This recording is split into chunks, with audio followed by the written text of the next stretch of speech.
Ce podcast vous est proposé avec la participation de Fanshop No Watch.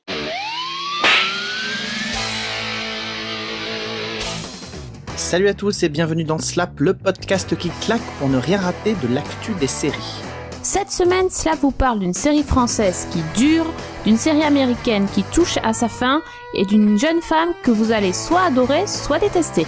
Oh Cette semaine, on commence avec un carton d'audience. L'année 2013 commence bien pour CBS puisque sa sitcom phare, The Big Bang Theory, a à nouveau réuni un chiffre record pour son retour en 2013, puisque pas moins de 19 millions de téléspectateurs ont suivi la série, ce qui permet donc à The Big Bang Theory, la série de Bill Prady, de se classer deuxième des audiences, toutes séries et toutes chaînes confondues, juste derrière NCIS, un véritable prodige pour cette série qui du coup entraîne de très bonnes audiences pour Mon Oncle Charlie et Person of Interest.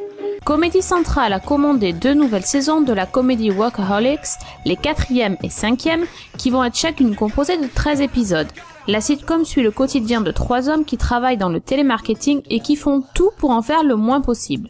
La suite de la saison 3 sera diffusée dès le 16 janvier prochain. De notre côté de l'Atlantique, c'est aussi un carton d'audience pour le lancement de la série Unforgettable sur TF1 avec Poppy Montgomery. Occupant la case laissée vacante par Mentaliste, la nouvelle série policière de TF1 réussit un carton avec 8,8 millions de téléspectateurs pour son lancement. Notez que la série comporte 23 épisodes pour sa première saison et qu'une deuxième saison devrait voir le jour l'été prochain aux États-Unis. Si comme moi vous n'en avez pas encore marre de Ted, Barney, Lily et les autres, vous allez être ravis d'apprendre que la saison 8 de How I Met Your Mother, actuellement en cours de diffusion aux USA, ne sera certainement pas la dernière. Même si CBS n'a pas officialisé la nouvelle, la série pourrait avoir une saison 9, car Jason Segel qui joue Marshall était le seul à ne pas être emballé par l'idée et il vient tout juste de changer d'avis. Il avait l'intention de se consacrer au cinéma, mais qui peut dire non à une bande de potes aussi sympa ? C'est officiel, Bones vient d'être renouvelé pour la saison 2013-2014. La série vedette de la chaîne Fox reviendra donc à l'antenne pour une 9e saison. Les fans de Bones et Brennan peuvent maintenant respirer. La série vétérante, dont la saison 8 est actuellement en cours de diffusion, a certes perdu quelques téléspectateurs, mais peut toutefois compter chaque semaine sur une base solide, un peu plus de 7,5 millions de fans inconditionnels. Scandale outre-Atlantique. Alors que la série Doctor Who va fêter son 50e anniversaire en novembre, on apprend que Billie Piper, qui a interprété Rose, la compagne du Docteur pendant 2 saisons, serait peut-être écartée de l'événement. Elle a déclaré n'avoir été contactée ni par la BBC ni par les producteurs. Il est clair que les fans n'apprécient pas la nouvelle, même si les choses ont bien le temps de changer d'ici là. Mais pour se consoler, les Anglais pourront toujours s'offrir, dès le mois de mars, la collection complète des timbres Doctor Who à l'effigie des 11 docteurs. Bad girl, what trouble have you got for me this time? Okay. En ce mois de janvier, TF1 va lancer sa nouvelle saison, une nouvelle saison de Riss, la saison 8, qui va faire son retour sur l'antenne avec 12 nouvelles enquêtes. Des crimes toujours plus mystérieux comme un double meurtre dans un avion, un créateur de mode tué en plein défilé, un dresseur retrouvé assassiné dans le box de son cheval, un médium retrouvé mort dans une maison supposée hantée ou une juge que l'on tente d'assassiner en plein tribunal. À l'origine, souvenez-vous, Riss, c'est l'adaptation d'une série italienne, Delitti Imperfetti, elle-même adaptation de la célèbre franchise des Experts. Jusqu'au milieu de la saison 2, les histoires sont des reprises des histoires italiennes, mais depuis, ce sont des scénarios originaux. Alors la série a beaucoup évolué depuis ses débuts, le feuilletonnant très présent en saison 1 a presque totalement disparu aujourd'hui pour ne concerner que quelques personnages et encore à la marge. C'est d'ailleurs l'un des reproches que l'on pourrait faire à cette série, il est très difficile de s'intéresser à ces personnages si l'on n'a pas suivi les épisodes depuis le début. Ils sont tous très froids, non pas que les comédiens sont pas bons, bien au contraire, mais ils ne parviennent que très peu à rendre ces personnages attachants. Bien sûr, je pourrais assez facilement dire que la série est une pâle copie des Experts, mais force est de constater que Riss a une base solide d'amateurs qui répondent présents à chaque diffusion de la série, et ce, depuis 8 ans. Au final, donc cette saison 8 devrait ne pas décevoir les fans de la série, mais va vraiment peiner à rassembler de nouveaux téléspectateurs et à faire changer d'avis, donc les avis les plus réfractaires.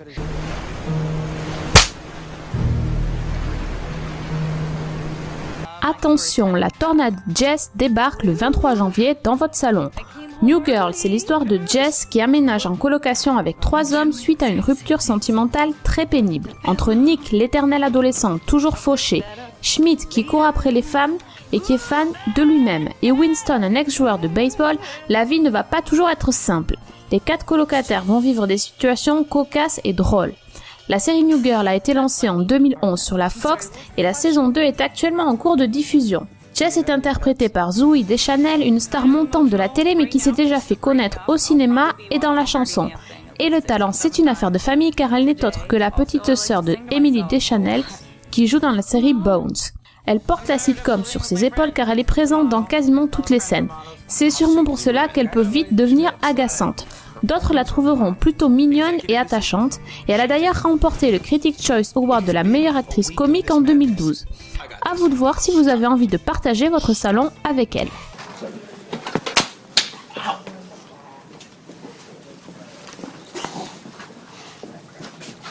Le légendaire ennemi de Sherlock Holmes sera introduit dans le prochain épisode d'Elementary qui sera diffusé sur CBS le 13 janvier. Et c'est Vinnie Jones qui interprétera le criminel qui est présenté sous le nom de M. Alors qu'elle tient déjà un rôle récurrent dans la comédie The Mindy Project, Anna Camp va apparaître dans plusieurs épisodes de Vegas, la série policière de CBS avec Dennis Quaid et Michael Chiklis. Elle incarnera Violette, une jeune actrice qui est aussi la maîtresse d'un patron de studio. Après avoir réalisé le pilote de Revolution l'année dernière, Jon Favreau, connu pour avoir fait Iron Man ou Avengers, va poursuivre sa collaboration avec NBC en réalisant un futur épisode de la 9e saison de The Office. Jerry O'Connell va de nouveau faire son retour à la télévision cette année. L'acteur malchanceux est abonné aux pilotes refusés ou aux séries annulées rapidement. Cette année, on a pu le voir dans Mockingbird Lane sur NBC, mais la série de Brian Fuller a été abandonnée par la chaîne. CBS vient de lui offrir un rôle dans son pilote de comédie intitulé X-Men. La série raconte les aventures d'un jeune homme qui apprend sur la vie au contact d'hommes plus âgés et expérimentés. Le pilote va être tourné ce mois-ci et on espère pour lui que cette fois-ci la série marchera. Kelsey Grammer et Martin Lawrence seraient en train de travailler sur un projet de sitcom dont ils seraient à la fois producteurs et acteurs. Un projet dont on ne sait rien pour l'instant mais qui nous excite au plus haut point quand on connaît le talent comique de ces deux acteurs. Et on se quitte cette semaine avec les premières images de la saison 2 de Revenge, dont la deuxième partie vient de commencer sur ABC. Je vous rappelle que ça réunit Emily Van Camp, Madeleine Stowe, notamment dans les rôles principaux. Une deuxième saison qui va tenter d'un petit peu de relancer l'intrigue laissée vacante à la fin de l'incroyable cliffhanger de la saison 1. Et puis finalement, on va aussi redécouvrir petit à petit tous les personnages que l'on connaît et en savoir un petit peu plus sur la fameuse initiative qui tire les rênes de la machination qui a conduit à la condamnation de David Clarke. On se retrouve la semaine prochaine pour une nouvelle distribution de claques. Et la semaine prochaine, toujours des news, des sorties DVD, des diffusions de séries, des guests à gogo. Alors n'hésitez pas à être avec nous. N'hésitez pas aussi à aller sur la fanshop No Watch, soutenir toutes vos émissions préférées. Bonne semaine à tous et à la semaine prochaine. Ciao ciao.